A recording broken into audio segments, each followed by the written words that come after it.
दोस्तों, बहुत पहले की बात है। एक गरीब इंसान अपनी गरीबी से बहुत परेशान हो गया था। अपनी गरीबी के कारण उसका अपने परिवार का पालन पोषण करना बहुत कठिन हो गया था।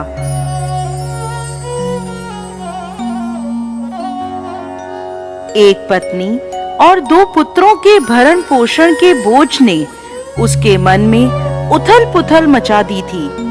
इसी उथल पुथल के चलते उसने घर छोड़कर भाग जाने का निर्णय ले लिया और एक रात वह चुपचाप अपना घर परिवार छोड़कर चला गया।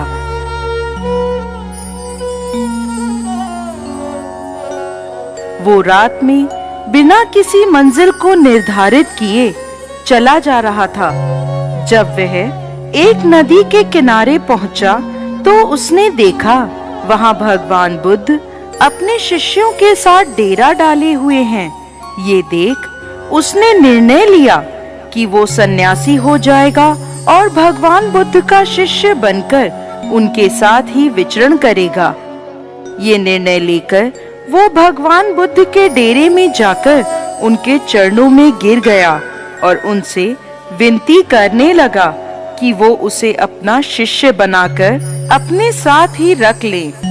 भगवान बुद्ध ने उस गरीब इंसान पर कृपा करके उसे अपना शिष्य बना लिया। उसके बाद जब भगवान बुद्ध का काफिला आगे बढ़ा तो वो भी उनके साथ ही चल पड़ा। गर्मी का महीना था।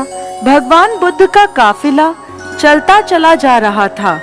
जब वो एक जंगल में पहुंचे तो सभी लोग पेड़ के नीचे विश्राम करने के लिए रुक गए। गर्मी के कारण भगवान बुद्ध को काफी जोरों की प्यास लगी थी। उन्होंने अपने नए शिष्य से कहा, यहाँ पास में सरोवर है, तुम जाकर वहाँ से पानी ले आओ। भगवान बुद्ध का आदेश सुनकर वो सरोवर से पानी लेने चल पड़ा।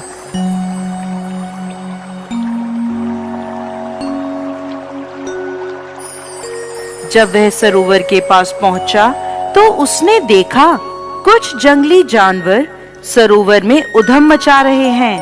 परंतु जब वो सरोवर के पास पहुंचा तो सभी जानवर डरकर भाग गए। उस शिष्य ने सरोवर के पास जाकर देखा कि सरोवर का पानी जानवरों के उधम मचाने के कारण काफी गंदा हो गया था। सरोवर का कीचड़ और सड़े गले पत्ते बाहर उभरकर आ गए थे। इतना गंदा पानी देखकर वो बिना पानी लिए ही वापस आ गया और आकर भगवान बुद्ध से बोला, भगवान, उस सरोवर में तो बहुत ही गंदा पानी था, उसे तो पिया ही नहीं जा सकता। शिष्य की बात सुनकर भगवान बुद्ध कुछ देर तक कुछ नहीं बोले। फिर उससे कहा, जाओ उसी सरोवर से जाकर पानी ले आओ। भगवान बुद्ध का ये आदेश सुनकर वो शिष्य पानी लेने चल तो पड़ा, परंतु मन में यही सोचता जा रहा था कि भगवान बुद्ध इतने गंदे पानी को पिएंगे कैसे। जब वह चलता हुआ सरोवर के पास पहुंचा तो ये देखकर चकित रह जाता है कि सरोवर का पानी निर्मल और स्वच्छ हो गया है।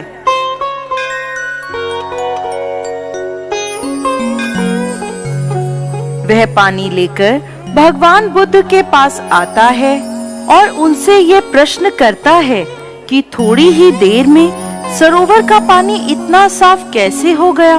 तब भगवान बुद्ध ने उसे समझाते हुए कहा, जब जानवर पानी में उधम मचा रहे थे तब उसका कीचड़ उभर आया था, परंतु कुछ देर शांत रहने पर कीचड़ वापस नीचे बैठ गया और पानी फिर से निर्मल हो गया। इसी प्रकार हमारे मन की भी स्थिति होती है। जीवन की भागदौड़ और कठिनाइयां हमारे मन में उथल पुथल पैदा कर देती हैं और तब हम गलत निर्णय लेते हैं।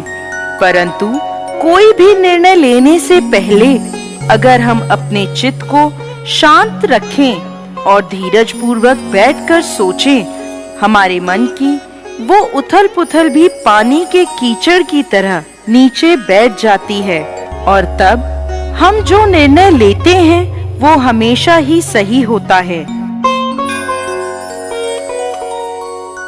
इसलिए बुरे समय में इंसान को कभी भी धीरज नहीं खोना चाहिए। भगवान बुद्ध का ये उपदेश उसके समझ में आ जाता है और जब वो शांति से बैठकर सोचता है तो उसे ये आभास हो जाता है कि उसने घर छोड़कर गलत निर्णय लिया था और वो भगवान बुद्ध से आज्ञा लेकर अपने घर वापस चला जाता है। तो दोस्तों, कैसी लगी आपको आज की हमारी ये कहानी? हमें कमेंट बॉक्स में लिखकर जरूर भेजिएगा और साथ ही साथ हमारे इस चैनल को सब्सक्राइब जरूर करें।